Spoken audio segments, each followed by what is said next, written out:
À partir de là, j'ai dit, mais de quel droit on peut se permettre de pareillement juger un individu sur son sexe? Et c'est pourquoi, à ce moment-là, à partir de ce moment-là, je dois avoir 19 ans, oui, je me suis intéressé aux mœurs, alors que, par habitude, je suis un hétéro, et j'ai essayé de tuer le plus de palommes possible, mais il en est resté dans le ciel. Et pourquoi est-ce que aux mœurs? C'est ça que je voulais dire.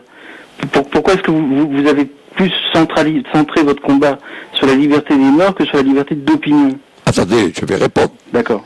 Et vous m'avez posé donc une deuxième question, à laquelle je ne peux pas me soustraire. J'ai également déposé des textes sur l'adoption.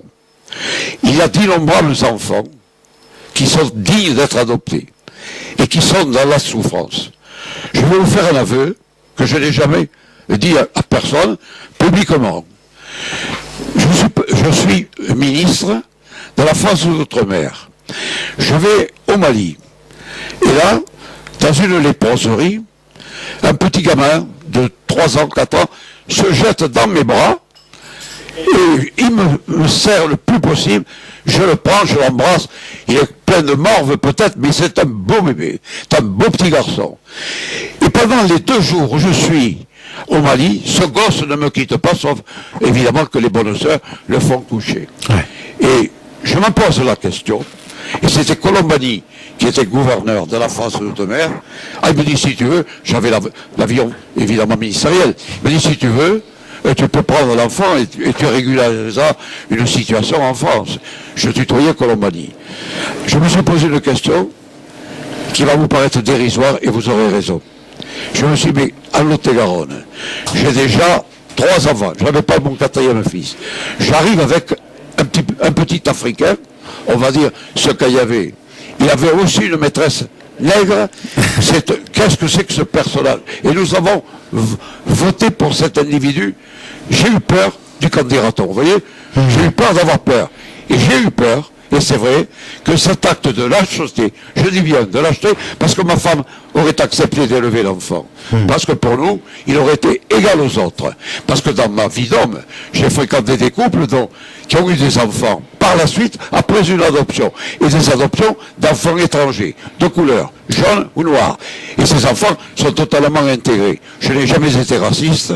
Je suis au contraire très attaché au métissage de la pluralité. Il appartient à chacun d'avoir son propre destin. Je vous ai répondu avec beaucoup de franchise. Peut-être, je devrais vous dire que le droit à l'adoption n'est pas simplement le droit de la possession. L'adoption, c'est aussi le droit de l'enfant. Je dis le droit de l'enfant. L'enfant qui est dans un ghetto, l'enfant qui est dans la souffrance, l'enfant qui est dans le malheur, l'enfant qui est à l'abandon, même dans une structure administrative, il a droit au bonheur, il a droit de la tendresse, il a droit à jouer avec son papa, il a le droit de jouer avec sa maman, même s'il n'est pas de ma chair, il est à moi. Parce que un être vivant, c'est un être que l'on aime. Un enfant peut-être étranger, on l'aime. Moi j'aime les gamins, et vous savez, quand je vois mes arrière-petits-enfants, à la sortie de la commune, se tenir par le cou avec un petit Africain ou un petit Asiatique, si vous saviez que j'ai un grand bonheur, je me dis quand même, il y a une évolution. La société n'est pas aussi sordide que je le croyais. Il y a des progrès, il y a des étincelles. Et évidemment, nous sommes encore dans la nuit de l'orage. Mais il n'empêche qu'il faut avoir confiance dans l'homme. J'ai foi dans l'homme. Parce que j'ai foi dans la démocratie, mais parce que j'ai foi précisément dans le destin de ceux qui sont des hommes libres. Merci, sénateur Henri Caillavé. Vous écoutez votre radio ici maintenant et j'ai le plaisir de recevoir sénateur Henri Caillavé. Mon sénateur, je sais que vous avez un autre rendez-vous, mais comme la dernière question, vous, si vous permettez, puisqu'il y a beaucoup d'appels, c'est vrai, mais comme dernière question, la laïcité. À votre avis, est-ce qu'avec un système un gouvernement de droite peut mieux avancer en France ou avec un gouvernement de gauche? Personnellement, je suis laïque. Je vous dirai pourquoi. Je suis président d'honneur du comité Laïcité République. Mes parents ne m'ont pas fait baptiser. Je ne suis pas enclin à recevoir le baptême. Les religions sont loin de mes préoccupations. Mais je respecte bien évidemment ce qui est pour beaucoup une sauvegarde, et à tout le moins, je ne sais pas si je n'ai pas tort. Donc je n'ai pas l'ambition de dire que le dogme est faux. Je dis simplement, il ne me concerne pas. Qu'est-ce que c'est qu'un laïc? Un laïc, c'est un homme d'ouverture. Parce que la laïcité, ce n'est pas simplement une notion juridique, la séparation des églises et de l'État. La laïcité, c'est précisément une espérance, la foi dans l'homme, de penser que l'homme est capable de progrès et d'accepter l'autre, parce que l'autre est un étranger.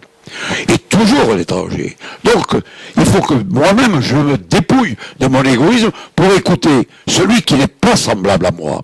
Mais celui qui n'est pas semblable à moi est aussi respectable que moi. Et donc, il faut que j'ouvre ce dialogue. Et c'est pourquoi le pluralisme religieux, le pluralisme philosophique, le pluralisme éthique est indispensable pour la sauvegarde et l'illustration du progrès. Un laïc ne jette pas d'anathème. Il ne punit personne.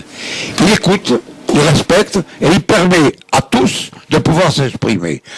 La laïcité, c'est un état de nécessité qui autorise chacun d'entre nous à affirmer ses convictions.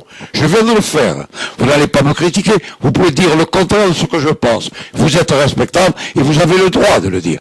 Si au contraire, je suis enfermé dans un dogme religieux, j'allais dire satanique, à ce moment-là, vous n'avez plus d'autre possibilité que de croire. Vous ne devez que croire ce que l'on vous dit et vous n'avez pas le droit de le discuter. L'esprit critique est à ce moment-là aboli. Alors sans esprit critique, l'homme serait non plus celui de Cro-Magnon, mais certainement celui de Néandertal. Donc c'est vrai, pour moi la laïcité, c'est le ferment de la liberté. Et c'est l'étincelle qui nous permet de découvrir les étoiles libertaires, les étoiles de la générosité, les étoiles de la solidarité. Oui, sénateur Henri Caillot, je vous ai dit la dernière question, Morgan vient d'insister, il veut que vous parliez quelques minutes de vos souvenirs anciens de la Perse. Pardon? La Perse, vous avez visité l'Iran à l'époque. Vos souvenirs d'Iran. Je suis allé 2 fois en Iran. C'est un pays somptueux. C'est vrai que j'y allais avec la tête emplie par les grands mirages de l'Antiquité et l'histoire de la Perse, dont nous sommes les fils. Nous avons quand même, grâce aux Grecs et grâce aux Macédoniens, puis les Romains, nous avons quand même en partie reçu l'héritage persan. Physiquement, c'est un pays superbe. D'abord parce qu'il est avec des oppositions exceptionnelles. Et par ailleurs, il est d'une richesse historique extraordinaire. Quand je suis à Rome, je suis au milieu de décombres. Quand je suis en Grèce, je suis avec des temples, ou à Delphes, dans un lieu magique. Mais la Perse, c'est une ampleur toute particulière. A fortiori, lorsque vous allez à Persépolis ou vous allez à Ispahan. Oui, c'est vrai, ce sont des pays enchanteurs. Et quand vous passez de l'autre côté de la montagne et que vous arriviez sur la Gaspène, c'est aussi une autre forme de culture qui apparaît. On voit bien l'influence de l'Asie à travers précisément toutes vos populations. Alors, moi je dis qu'il est dommage qu'un grand pays comme la Perse, qu'un grand pays comme l'Iran, ne soit pas un pays pleinement démocratique. Peu importe la bombe atomique, on a tellement mieux à faire que la bombe atomique. On devrait d'abord faire de la charité, puis en faire de la promotion sociale, et faire surtout que les gens vivent dans la paix, dans le bonheur, et surtout dans la félicité. Alors la Perse, oui, la Perse de l'Antiquité est pour nous un exemple.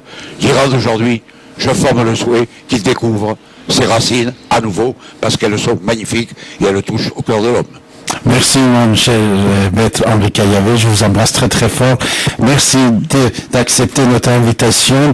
Et je sais que vous avez un autre rendez-vous et il y a beaucoup d'appels, mais ne vous inquiétez pas, pour très très prochainement, encore on va voir le sénateur Henri Caillavet avec nous, mes chers amis. Vous écoutez votre radio ici maintenant sur 95.2 FM.